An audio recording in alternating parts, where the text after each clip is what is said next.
daje bi tey boo gisee li ko waral mooy fi ñu nekk nii parce que ñu taxawal benn association pour pour développer sunu dëkk muy Sambay Karang léegi nag tey li nga xamante ni moom la ñu mébét mooy li nga xamante ni si lañ nekk nii muy tabax miiru cimetière yi ak morgue bi nga xamante ni aussi moom lañ bëgg a def parce que vraiment tey moom mën nañ ne bokk na journée tey bi moom bokk na ci journée yi nga xamante ni vraiment dund nañ ci tey loo xamante ni fii si biir dëkk bi yaakaaruñu ko woon sax quoi parce que si biir waxtaan rek tey boo ko dégloo am na ay secret yu bari yoo xamante ni tey ñun jot nañ ci tax na tey li nga xamante ni ñun nee nañ ci sant yàlla rek lañ ci am sant yàlla bu baax parce que le fait que rek ñu ne ñun tey bokk nañ ci ñi tax lii am loolu la tey bu fi yemoon mën nañ ne mu neex voilà. association bi dafa am historique su ma lay wax historique bi mooy fi mu jógee maanaam constat la ñu def ñun jeune Sambay Karang ñu gis ni Sambay Karang kat lu bëri manqué na fi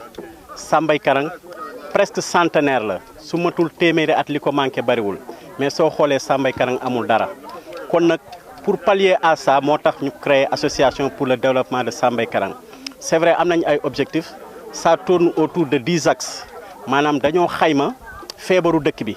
biñ ko xaymaa ba pare ñu ne il faut ñu jóg taxaw pour faj feebar yooyu bi ci njëkk bi ñu njëkkee xalaat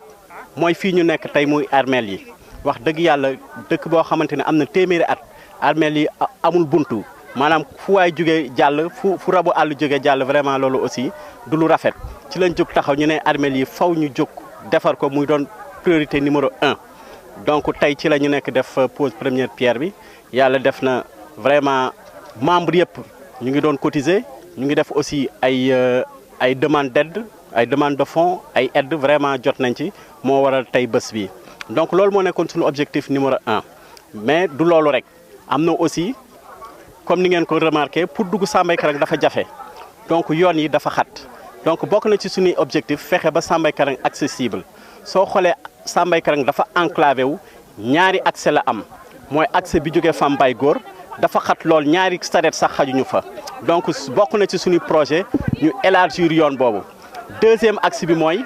yoon bi jógee Gijoor dugg Sambay Karang xulub bi moo ko traversé donc foofu nit mënu fa jaar daanaka donc bokk na ci suñuy objectif def foofu pont ba mu accessible nit ñi sareet ñi ak mbaam yi beneen bi mooy l'accès à l'électricité de tous les villages maanaam village bi yëpp am courant bi ñëw na donc li des mooy ñu wàcc ko ci kër gi association bi mu ngi dox ci loolu ñu ngi collecter demande yi d'abord jël nañ benn technicien pour mu évaluer installation yi par maison suñ ko xaymaa ñu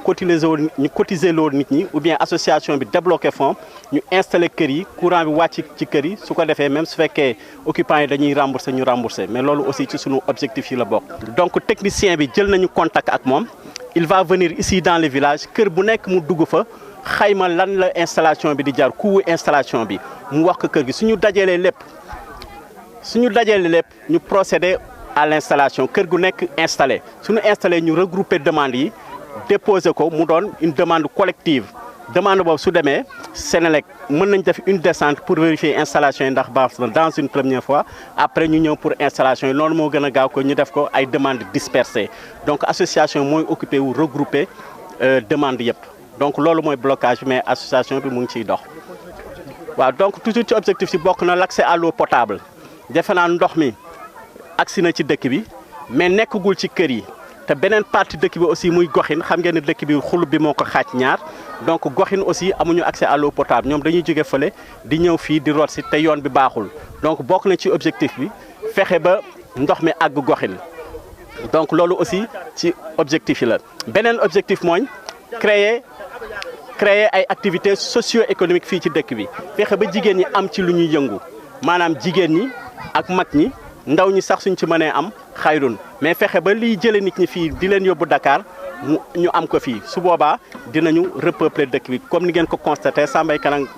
noor su jotee day wét parce que nit ñi dañuy dem wuti comme Dakar donc comme boobu la ñuy fexe installé fii wut ay projet yoo xamante de développement la indi ko fii su ko defee nit ñi mën a toog sur place mën a veiller ci loolu. beneen bi aussi loolu moo gënoon a tax aussi ñu rencontré maire mooy suuf si ñu tubb ci xulub bi xam nga Sambay Karang xulub bi da koo wër. nawet su jotee pour accès ci day jafe maintenant dafa am ay nit ñoo xamante dañuy indi seen charrette ñëw ci xulub bi di ko gas xulub bi di gën a xóot donc dugg Sambay Karang di gën a jafe loolu aussi dem nañ ci maire clamé nañ ko maire nee na lépp lu mu ci mën dina ko def su jaree aussi mu def arrêté bind arrêté pour interdire loolu définitivement ñu interdire ko mais loolu aussi bokk na ci lu ñu gën a soxal parce que loolu daf ñu sonal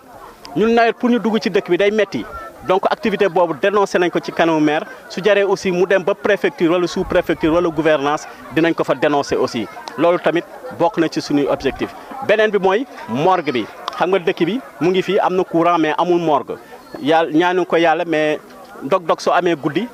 day indi ay lënt-lënt yu bëri quoi moo tax ñu ne il faut ñu créer benn morgue tey effectué nañ première pierre cimetière bi ak morgue bi donc morgue bi incessamment dañ koy tabax aussi beneen partie dëkk bi muy goxin foofu aussi prévoir nañ fa tabax fa morgue defe naa suñu objectif yi ça tourne autour de ces axes donc Sambay Karang dafa di dëkk boo xamante ni c'est un village démuni donc ñun li tax mu ñu jóg mooy fexe ba dëkk bi koom bi soqaliku ensuite am na benn projet mooy lotissement yi am nañ plus de 200 parcelles yoo xamante ne attribué nañ ko ren jeunes yi donc loolu day contribuer à repeupler le village donc le village une fois repeuplé su amee ay doomu aadama yu bëri defe naa koom gi dina gën a jóg ensuite lépp loo xamante ne dañ koy ñaan rek war nañ ko mën a am donc loolu aussi bokk na ci objectif yi ci gàttal loolu mooy suñu objectif fexe ba Sambay Karang daal soqaliku comme yeneen gox yi nekk fii ci Morolan dëkk bi il faut ñu repeupler ko soo xoolee 200 parcelles yi yëpp jënd nañ leen maintenant suñu objectif mooy sensibiliser nit ñi non pas ñu jënd parcelles yi bàyyi ko fi mais ñu tabax il faut ñu tabax ñëw dëkk si donc 200 parcelles yi jeex na keroog rencontré nañu maire defaat ko demande parce que demande bi moo ëpp offre bi mu ne nañ bind demande su boobaa mairie bi dina ko dugal ci conseil municipal bi ñu xool naka la ñuy attribuer yeneen demande mais actuellement association mu ngi sensibiliser nit ñi au bout de 2 ans fexe ba ñëpp tabax ñi mënul tabax aussi ñu cédé terrain yi ñeneen ñoo xamante ni mën nañ tabax loolu suñu cheval de bataille la. waaw appel bi may lancé aux jeunes de Sambay Karang mooy ni lii suñu yëfu bopp la maanaam ñun ñoo ko moomal suñu bopp dëkk bi suñu dëkk la ñun doomu Sambay Karang suñ ko defarul keneen du jóge fële duñ ko defal donc ñun